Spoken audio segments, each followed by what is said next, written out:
Je suis en compagnie d'Antoine Ruffat, qui va nous donner un bon exemple en matière de société décarbonée. Je m'appelle Antoine Ruffat, je suis marié et j'ai 2 enfants. Alors Antoine, vous êtes mordu de tourisme fluvial.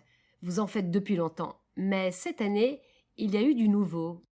Oui, nous avons eu un bateau à propulsion électrique. J'imagine que ça a bien changé les choses. Nous n'avions jamais pris autant de plaisir dans une croisière. Quand on choisit une croisière fluviale, on veut être loin des tracas du quotidien, on veut s'immerger dans la nature. C'est un peu notre désir à tous. Nos précédentes croisières ont bien rempli ce rôle.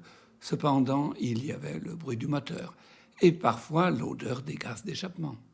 Habitué au bruit de la ville, ça doit faire une drôle d'impression de se retrouver seul au fil de l'eau. Ça a été un dépaysement total dès qu'on a largué les amarres.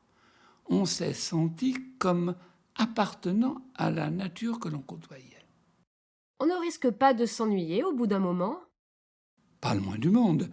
À part les bains de soleil, on a des tas de choses à faire.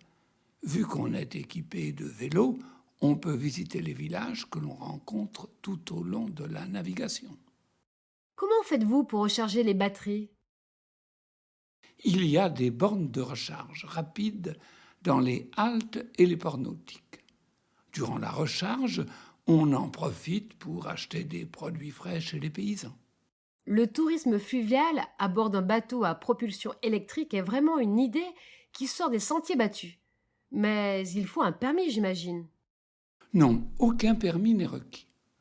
On reçoit une formation avant le départ et c'est tout, sauf le guide détaillé qu'on a à bord. Et comment est-ce que vous faites avec les écluses?